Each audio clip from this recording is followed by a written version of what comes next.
Dito po tayo sa tabing dagat, mga kapatid, at ngayon po ay baptism. Ayan po yung ating mga babautismuhan. Sama na yung ating ilang mga kapatid. Bago daw po, babe. Ano bago? Bakit, Pastor? Bago daw dito may ipo-ipo. Ah, may sumita. O, saan tayo?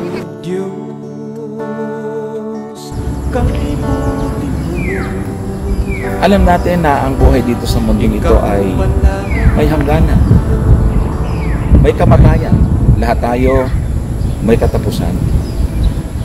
At tanong ay, alam mo ba kung nasaan ang buhay na walang hanggan? Alam mo ba kung paano ito hahanap? Tama. Buhay na walang hanggan ay nasa Panginoong Hesus lamang. So anong dapat po natin gawin? Tanggapin natin siya sa ating mga buhay. Para kaibigan, paglingkuran natin ang ating Panginoon. Nang sa ganon, sa kanyang pagbabalik, dadalhin niya tayo doon sa langit na kanyang inihanda. Katulad ng kanyang pangako, sa bahay ng aking ama ay maraming tahanan. Kung hindi kayo, ay kayo karoon at ipagkahadok kayo ng dakong kalalagyan. At kung ako'y makapaghanda ng dakong kalalagyan, ay muling paririto ako, tatanggapin ko sa aking sarili upang kung saan ako naroon, tayo naman ay narito ang pagtsatsaga ng mga banal, ng mga nagsisitupad ng mga utos ng Diyos at ng pananampalataya kay Jesus. Ako po ay nakikiusap na sana huwag niyong baliwalain ang mga pabalitang ito. Sa panahon na hindi po ninyo isinapuso, hindi po ninyo sineryoso ang mga pabalitang ito, meron pong panganib na naghihintay sa atin. Ang sabi po ni Apostol Pablo, ikalawang Tesalonica 1:8, na maghihiganti sa hindi nagsikilala sa Diyos at sa kanila na hindi nagsitalima sa Ebanghelyo ng ating Panginoon. Sino ho ba ito na mga tao na makakaranas ng paghihiganti ng Panginoon? Sila yung hindi nagsikilala sa Diyos. Bakit? Hindi nagsitalima sa Ebanghelyo ng ating Panginoon. Ano ba yung Ebanghelyo? Pag sinabing Ebanghelyo sa English Gospel, ito yung pabalita ng kaligtasan. Pinag-aralan natin dito para ikaw ay maligtas, tanggapin mo ang Panginoon sa buhay mo. Paano nga yun para maligtas? Sumampalataya tayo, tanggapin nyo ang Panginoon sa buhay nyo. Pagkatapos po noon, ang katotohanan ang magpapalaya sa atin. So yung Ebanghelyo na yan, pag tinanggihan po natin yan, kasama tayo sa tatanggap ng paghihiganti ng Panginoon.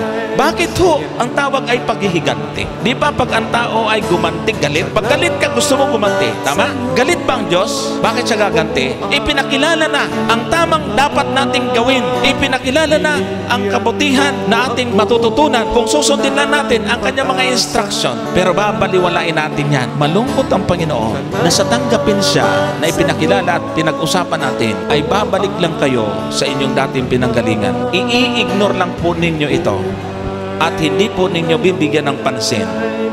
Diyan ho nagagalit ang Panginoon. Pakinggan po ninyo sa Aklat ng Kawikaan, talatang 23 hanggang 30. Pakinggan ninyo ang pagsaway ko sa inyo. Sasabihin ko sa inyo kung ano ang iniisip ko. May iniisip ang Panginoon. Gusto niya sabihin sa atin, ipaalam ko sa inyo ang aking sasabihin laban sa inyo. Sino itong tinutukoy na may iniisip at may plano na ang Diyos laban sa mga taong iyon? Hindi ninyo pinansin ang panawagan ko na lumapit kayo sa akin. Napansin nyo, lagi akong nananawagan para makita ng Panginoon kung sino tutugon. Hindi naman ito para sa akin eh. Para sa inyo yan. Ang kanyang panawagan sa atin. Kaya sabi niya, sasabihin ko sa inyo kung ano ang plano ko. Ano daw yun?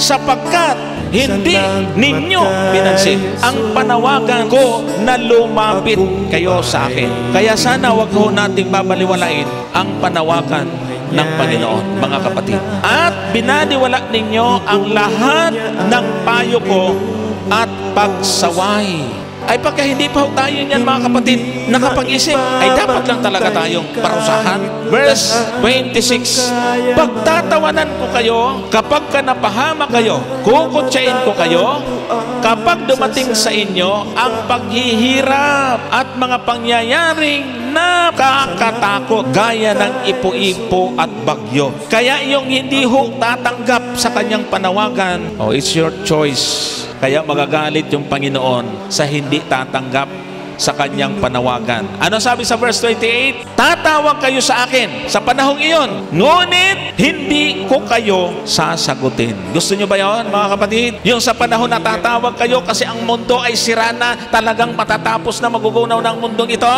Merong panahon, sabi niya, hindi ko kayo sasagutin. Hahanapin ninyo ako, ngunit hindi ninyo ako makikita.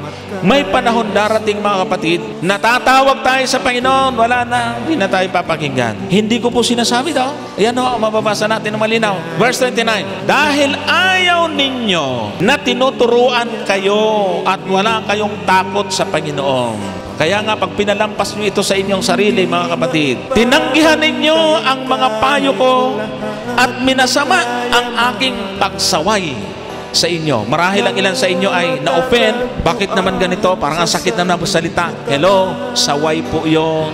Di ba ang bata, makulit? Masama ang loob pag sinasaway kasi may gusto siyang gawin.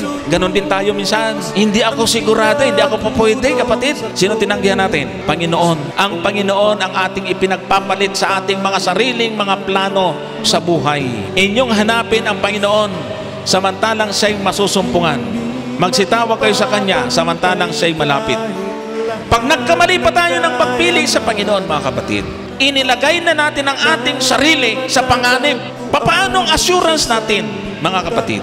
Sinabi ng Panginoong Diyos, darating ang araw, padadalhan ko ng tagutom ang inyong lupain. Minsan, ang mga dahilan natin ang babaw, mga kapatid. Darating yung panahon, hahanapin nyo ng salita ng Diyos.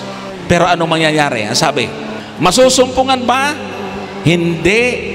Minsan, ang mga dahilan natin ang babaw. Mga kapatid, seryosong tanong. Hindi nyo ba matanggap ang alok ng Panginoon? Hindi nyo ba talaga matanggap? Sino yung ayaw tumanggap? Bakit? Yun ang tumaas ng kamay. So, big sabihin, tanggap ninyo. Taas nga po ulit ang kamay. Sa tanggap yung pabalita na sinasabi ng Panginoon. Yun naman pala eh.